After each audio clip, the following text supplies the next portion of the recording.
మంచిర్యాల జిల్లాలో మీరు ఎక్కడ తిరిగినా కూడా మీ వెంబడి ఒక 4 కార్లు 4 బైకులు ఒక 10 మంది యూత్ ఉంటారు. ఒక 4 వీడియోలు 4 రీల్స్ ఇదంతా ఒక షోప్ టాప్ రాజకీయం అనిపించట్లే మీరు చేసేది? నా సోప్ టాప్ రాజకీయం అంటే నేనేం ఇప్పుడు సినిమాలలాగా సెట్ వేసి ప్రజల్ని తీసుకొచ్చి షేక్ అండి దండం పెట్టు అని చెప్పట్లే కదన్న. అక్కడ జరిగేదే నేను చూపిస్తున్నా.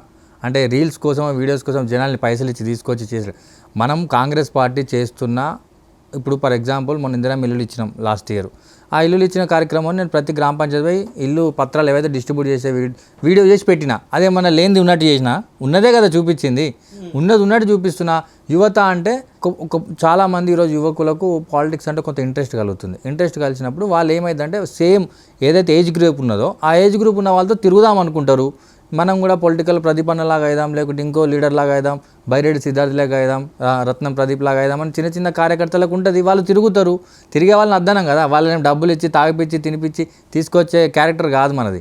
మళ్ళీ వాళ్ళకి నచ్చినాం వాళ్ళు మనతో తిరుగుతారు అంతే. రీల్స్ అంటే ఉన్నదే చూపిస్తున్నా, జరిగేది చూపిస్తున్నా తప్ప కొత్త క్రియేట్ చేసి సెట్ వేసి ఏం చూపించట్లేదన్న. మీ వెంబడి 10 మంది తిరిగితే 10 మందిలో 4 వీడియోలు ఇష్టం ఉంటారు కదా మిమ్మల్ని. వీడియోలు తీస్తారు ఎందుకుంటారు అన్న? ఒక్కరే తీస్తారు. మాకు సోషల్ మీడియా ఉంటుంది, వాళ్ళు తీస్తారు. నన్ను ప్రమోట్ చేయడం కాదన్న, పార్టీని కూడా ప్రమోట్ చేస్తున్నారు. సోషల్ మీడియా ఉంటుంది అన్న. సోషల్ మీడియా పని ఏందన్న? ఏ పార్టీకైనా సోషల్ మీడియా ఉంటుంది కదా. ఆ పని ఏంది? మన నాయకుడు మన పార్టీ ఏదైతే కార్యక్రమాలు చేస్తుందో వాటిని ప్రజలకు చూపించడం. అది కూడా తప్పేనా? అదే చూపిస్తుండ్రు. నచ్చని వాళ్ళు చాతగాని వాళ్ళు 100 మాట్లాడతారన్న. ఒక మనిషి మంచి చేస్తుందంటే 10 మంది మంచి అంటే 4 చెడు అంటారు. చెడు 4 గురించి మాట్లాడాల్సిన అవసరం మనకు లేదన్న. అంత టైం కూడా లేదు మనకు, వేస్ట్ ఆఫ్ టైం. సో మనం నిజానికి వద్దాం. వాస్తవానికి వస్తే యువజన కాంగ్రెస్ నాయకులు ఒక 10 మందిని యూత్ని వేసుకొని ఎక్కడ తిరిగినా కూడా అక్కడ ఉన్న సీనియర్ కాంగ్రెస్ నాయకునికి భయం అవుతుంది. మీరు గట్టిగా తిరుగుతారు నియోజకవర్గంలో 10 మందిని వేసుకొని. ప్రస్తుతం ఇప్పటివరకు మీరు సీనియర్ కాంగ్రెస్ నాయకులతోటి ఫేస్ చేసిన ప్రాబ్లమ్స్ ఏంటి ఏం చెప్తారు? చాలా ఉంటాయి అన్న. అంటే ఇందులో అంటే ఓన్లీ యూత్ కాంగ్రెస్ అనే కాదన్న. ఇప్పుడు మీరు ఆలోచించినట్టయితే ఇప్పుడు ఫర్ ఎగ్జాంపుల్ నేను ఒక మండల్లో ఒక లీడర్ని అనుకోండి, సీనియర్ లీడర్ని. అక్కడ ఒక జూనియర్ లీడర్ ఎదుగుతానంటే వాడికి భయం అవుతుంది. ఎందుకంటే నా సీట్కి ఎక్కడ ఎసరు వస్తుందని. అది యూత్ కాంగ్రెస్ అని అనకండి. టీఆర్ఎస్ పార్టీ ఉన్నది. టీఆర్ఎస్ పార్టీలో ఒక లీడర్ ఉన్నాడు అనుకో, సీనియర్ లీడర్. అక్కడ ఒక యూత్ ఎదిగిండు అనుకో, వాడు భయపడడా? వాడు కూడా అంటే మీరు యూత్ కాంగ్రెస్ మా మధ్యలో అట్లా మాట్లాడకండి. ఏజ్ గ్రూప్ ఇప్పుడు సీనియర్ వాడికి జూనియర్ వాడు ఎదిగితే ఆటోమేటిక్గా అది బాధ ఉండనే ఉంటుంది.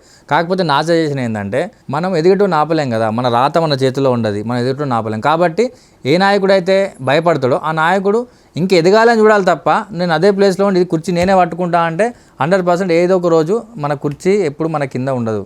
కేసీఆర్ అంత విర్రవేగింది, 10 సంవత్సరాల కుర్చీ పోయింది. ఏ లీడర్ అయినా చిన్న నుంచి పెద్ద ఏ లీడర్ అయినా మనకి కుర్చీ శాశ్వతం కాదు. కాబట్టి కొత్తోడు వస్తాడు.